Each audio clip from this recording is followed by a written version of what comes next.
നമസ്കാരം. കഴിഞ്ഞ ദിവസം മലയാള മനോരമ ദിനപത്രം ഒന്നാം പേജിൽ ഒരു വാർത്ത കൊടുത്തു. നീതി ആയോഗ് ഗവേണിംഗ് കൗൺസിൽ ഇത്തവണയും കേരളം പങ്കെടുത്തില്ല. ഇതാണ് തലക്കെട്ടുണ്ടായിരുന്നത്. മുഖ്യമന്ത്രിയാണ് പങ്കെടുക്കേണ്ടത്. പക്ഷെ പിണറായി വിജയൻ പോയില്ല. വികസന ലക്ഷ്യങ്ങൾക്കായുള്ള പരിപാടിയിൽ പങ്കെടുക്കാത്തത് കേരളത്തിന് വലിയ നഷ്ടമാണ് എന്ന് നമ്മുടെ ആ വാർത്തയിലൂടെ മനോരമ തോന്നിപ്പിച്ചു. അത് കഴിഞ്ഞ് തൊട്ടടുത്ത് കുഞ്ചുകുറുപ്പ് എന്ന കാർട്ടൂണും പങ്കെടുക്കാത്തതിന് വിമർശിച്ച് കൊടുത്തിരുന്നു. അത് വായിച്ചപ്പോൾ ഞാൻ വിചാരിച്ചു, ഒരു കാര്യം എൻ്റെ ഉള്ളിൽ ഇങ്ങനെ ഉണർന്നു വന്നു. നിങ്ങളെപ്പോലെ തന്നെ വന്നു. എന്താ അത്? എന്നാലും എന്തു പരിപാടിയാണ്? കേരളത്തിൻ്റെ കാര്യത്തിനല്ലേ പങ്കെടുക്കാത്തത്? മോശമായി പോയി പിണറായി വിജയൻ എന്നുള്ള കാര്യം ഞാനിങ്ങനെ ആലോചിച്ചു. മനോരമ കേരളത്തോടും ഇന്ത്യയോടുമുള്ള സ്നേഹം കൊണ്ടല്ലേ ഈ വിമർശന വാർത്ത കൊടുത്തത് എന്നും എൻ്റെ മനസ്സിലൊരു തോന്നലുണ്ടായി. അങ്ങനെ പൗരബോധം തിളച്ച ആ ദിവസം കടന്നുപോയി. പിന്നീട് തൊട്ടടുത്ത ദിവസം എത്തി, അതായത് ഇന്ന് വന്നപ്പോൾ വീണ്ടും മനോരമ പത്രത്തിൽ ഒന്നാം പേജിൽ നീതി ആയോഗുമായി ബന്ധപ്പെട്ടൊരു വലിയ വാർത്തയുണ്ട്. ഒന്നാം പേജിൽ തന്നെ ഉണ്ട്. നീതി ആയോഗ് റിപ്പോർട്ടിനെ പറ്റി പറഞ്ഞത് ഇങ്ങനെയാണ്: കേരളം പങ്കെടുക്കാത്ത നീതി ആയോഗ് കൗൺസിൽ യോഗത്തിൻ്റെ പശ്ചാത്തലത്തിൽ നീതി ആയോഗ് വെച്ച റിപ്പോർട്ടിനെയും അവിടുത്തെ അവകാശവാദത്തെയും ഉദ്ധരിച്ച് ഒരു വലിയ വാർത്ത മനോരമ സ്വന്തമായി ഒന്നാം പേജിൽ നൽകി. ഇന്നത്തെ പത്രത്തിലാണ്. ജപ്പാനെ പിന്തള്ളി ഇന്ത്യ ലോകത്തെ 4ാമത്തെ സമ്പദ് വ്യവസ്ഥ എന്നാണ് അതിൻ്റെ തലക്കെട്ട്. BJP ഇന്ത്യയെ ഇങ്ങനെ മുന്നോട്ട് നയിക്കുമ്പോഴാണ് പിണറായി വിജയൻ ആ പരിപാടിയിൽ പങ്കെടുക്കാതിരുന്നത്. എന്തൊരു പരിപാടിയാണ് എന്ന് ഞാനും വിചാരിച്ചു. മനോരമയുടെ വാർത്ത ഞാൻ പെട്ടെന്നൊന്ന് വായിക്കാം. ആദ്യ സംസ്ഥാനങ്ങളിൽ US, ചൈന, ജർമ്മനി. ജപ്പാനെ പിന്തള്ളി ഇന്ത്യ ലോകത്തെ 4ാമത്തെ വലിയ സമ്പദ് വ്യവസ്ഥ എന്നുള്ളതാണ് വാർത്ത. ജപ്പാനെ പിന്തള്ളി ലോകത്തെ 4ാമത്തെ വലിയ സമ്പദ് വ്യവസ്ഥയായി India. NITI Aayog governing council യോഗത്തിന് ശേഷം CEO BVR സുബ്രഹ്മണ്യനാണ് ഇക്കാര്യം വ്യക്തമാക്കിയത്. രാജ്യാന്തര നാണ്യനിധിയുടെ രേഖകളനുസരിച്ച് രാജ്യം ജപ്പാനെ മറികടന്നുവെന്ന് അദ്ദേഹം വിശദീകരിച്ചു. US, ചൈന, ജർമ്മനി എന്നീ രാജ്യങ്ങളാണ് ആദ്യ 3 സ്ഥാനങ്ങളിൽ. കഴിഞ്ഞ വർഷം വരെ ഇന്ത്യ 5ാമത്തെ വലിയ സമ്പദ് വ്യവസ്ഥയായിരുന്നു. IMFന്റെ പുതിയ കണക്ക് പ്രകാരം ഇന്ത്യയുടെ GDP 4.187 ലക്ഷം കോടി $. ജപ്പാൻ്റേത് 4.186 ലക്ഷം കോടി $. ഇരു രാജ്യങ്ങളും തമ്മിലുള്ള നേരിയ വ്യത്യാസം മാത്രമാണ്. ചൈനയുടേത് 19.23 ലക്ഷം കോടി $. ഒന്നാം സ്ഥാനത്തുള്ള US-ൻ്റേത് 30.51 ലക്ഷം കോടി $. IMF കഴിഞ്ഞ മാസം പ്രസിദ്ധീകരിച്ച വേൾഡ് ഇക്കണോമിക് ഔട്ട്ലുക്ക് റിപ്പോർട്ടിൽ 2025-26 സാമ്പത്തിക വർഷം ഇന്ത്യ 6.2% വളർച്ച കൈവരിക്കുമെന്നാണ് വിലയിരുത്തൽ. അതേസമയം ആഗോള വളർച്ച 2.5% മാത്രമാണ്. ഗവേണിംഗ് കൗൺസിൽ യോഗത്തിൻ്റെ ഭാഗമായി നീതി ആയോഗ് അവതരിപ്പിച്ച വികസിത് ഭാരത് 2047 നയരേഖയിൽ രാജ്യം കഴിഞ്ഞ ഒരു ദശകത്തിനിടെ ലോകത്തെ ഏറ്റവും മികച്ച 5 സമ്പദ് വ്യവസ്ഥകളിൽ ഉയർന്നുവെന്നും പറയുന്നു.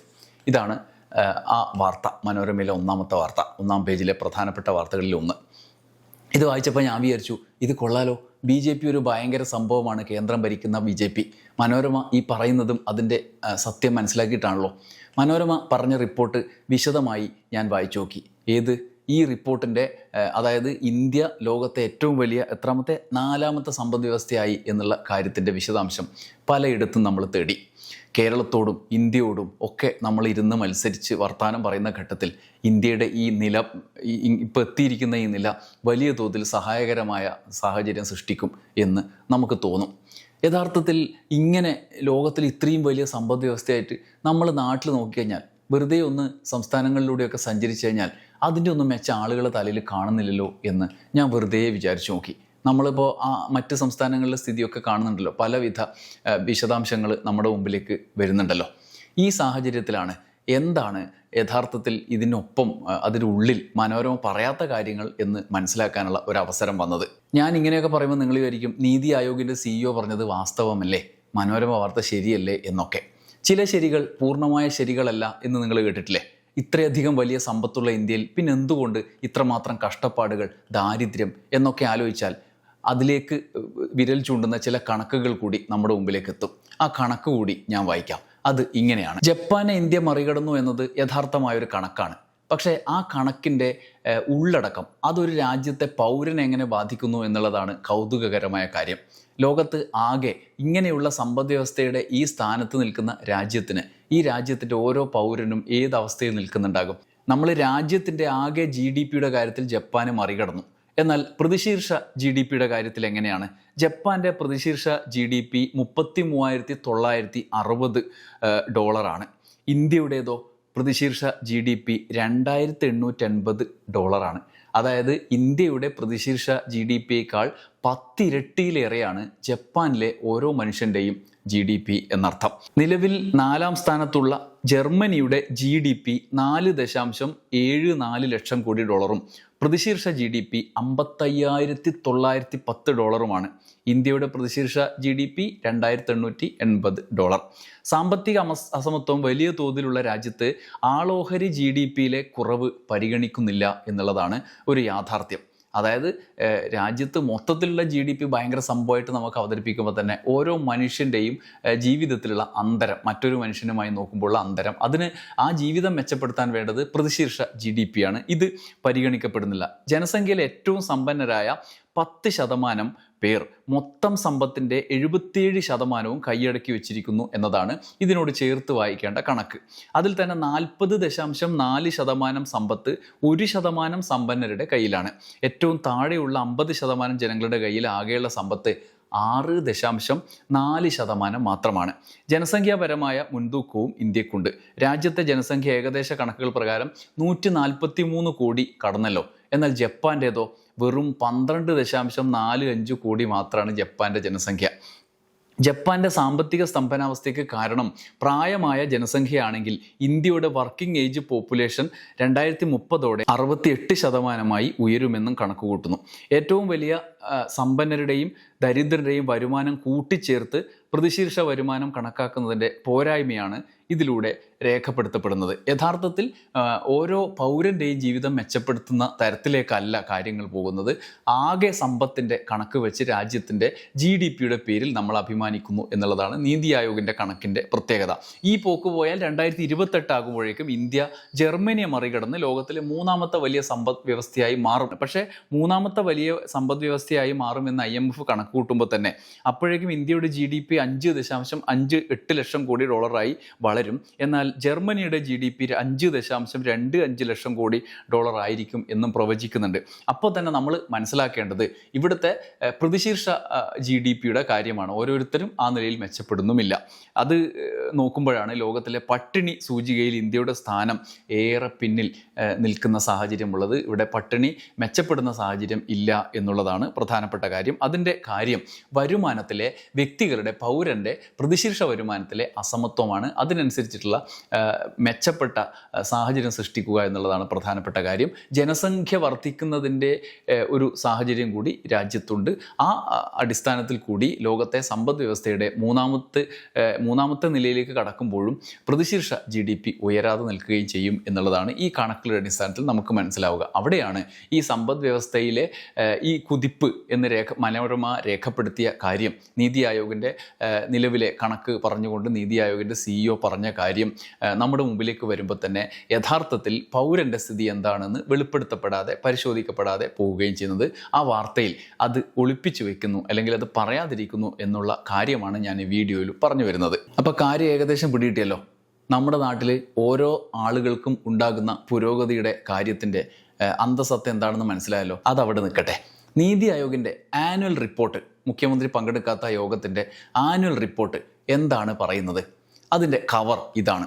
ഈ കവറിൽ നിന്ന് അകത്തേക്ക് കടന്നാൽ വേറൊരു പേജ് കാണാം. മോദിൻ്റെ നല്ല ചിത്രമൊക്കെ കൊടുത്ത് നല്ല ടേബിൾ ഓഫ് കണ്ടന്റ് എന്തൊക്കെയാണ് വിശദീകരിക്കുന്ന ഒരു പേജ്. ഇന്ത്യയുടെ ആകെ ഉണ്ടായ വളർച്ചാ കാര്യങ്ങളുടെ വിശദാംശങ്ങളും ഇന്ത്യക്ക് എന്താണ് ഭാവിയിൽ ചെയ്യേണ്ടത്, ഓരോ സംസ്ഥാനത്തും എന്തൊക്കെയാണ് ചെയ്യേണ്ടത് എന്നൊക്കെ ഉള്ളതിൻ്റെ ആസൂത്രണവും വിശദാംശങ്ങളും എന്തൊക്കെ നൽകി, എവിടെ നിന്നൊക്കെ എന്തൊക്കെ കിട്ടി എന്നൊക്കെ വിശദമായി പരിശോധിക്കുന്നുണ്ട് നീതി ആയോഗിൻ്റെ റിപ്പോർട്ടിൽ. അവിടെ കേരളത്തിൻ്റെ മികവ് കൊണ്ട് ചില കാര്യങ്ങൾ, കേരളം എവിടെ എത്തി നിൽക്കുന്നു എന്നുള്ള വിശദാംശങ്ങൾ ഉൾപ്പെടുത്തിക്കൊണ്ടുള്ള വിവിധ പഠന വിവിധ ഇൻഡെക്സുകൾ അവിടെ കൊടുത്തിട്ടുണ്ട്. അതിലൊന്ന് ഞാൻ പറയാം. സസ്റ്റൈനബിൾ ഡെവലപ്മെൻറ്റ് ഗോൾ SDG ഇൻഡെക്സിൽ കേരളം 2-ാം സ്ഥാനത്തുള്ളതായി നിങ്ങൾക്ക് കാണാം. ഒന്നാമത് ഉത്തരാഖണ്ഡാണ്. മൂന്നാമത് തമിഴ്നാട് മുതൽ സൗത്ത് ഇന്ത്യൻ സംസ്ഥാനങ്ങളുടെ പട്ടിക അങ്ങനെ താഴോട്ട് പോയാൽ കാണാം.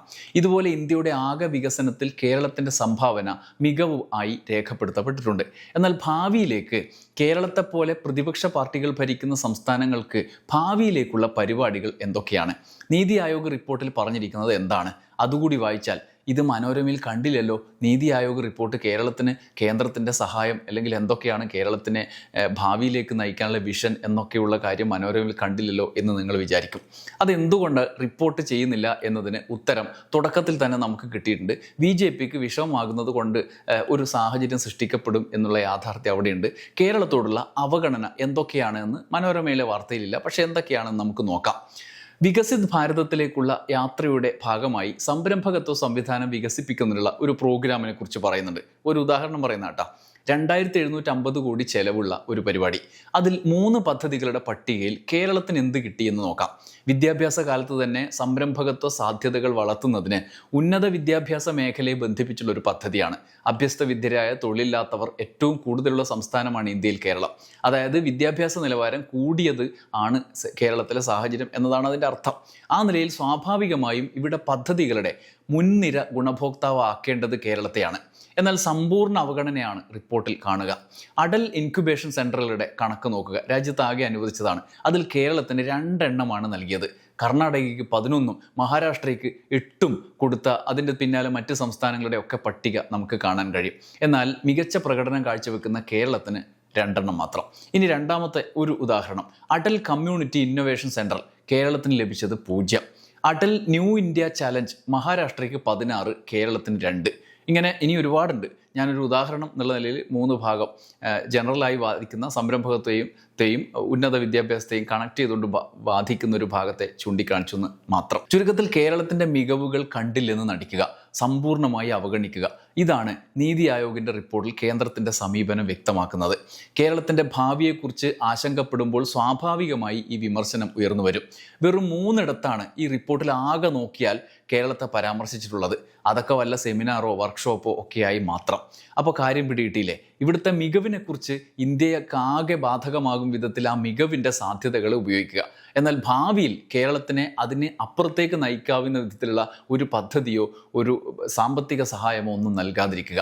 മുഖ്യമന്ത്രി ഇവിടുത്തെ സമയം മാറ്റിവെച്ച് അങ്ങോട്ട് പോയിട്ട് എന്തുണ്ടാക്കാനാണ് എന്നിപ്പോൾ നിങ്ങൾക്ക് മനസ്സിൽ തോന്നുന്നില്ലേ? ഇതിപ്പോൾ മനോരമയ്ക്ക് റിപ്പോർട്ടിലെ കാതലായ ഭാഗം പറയാതിരിക്കാനും കൂടി കഴിഞ്ഞു. അതിനെ മറയ്ക്കാൻ ഒരു വിമർശനം സംസ്ഥാന സർക്കാരിനെതിരെ ഉന്നയിക്കാനുമായി മുഖ്യമന്ത്രി പോകാത്തതുകൊണ്ട്. അതിനെല്ലാം അപ്പുറത്ത് ഈ ഇല്ലാത്തൊരു സമ്പദ് വ്യവസ്ഥയുടെ മികവ് സ്വയം കണ്ടെത്താനായി അവതരിപ്പിച്ച് മോദി സർക്കാരിനെ സന്തോഷിപ്പിക്കാനുള്ള വാർത്തകളും നൽകാനായി. അതിൽ പരം വേറെ എന്ത് വേണം? നന്ദി, നമസ്കാരം.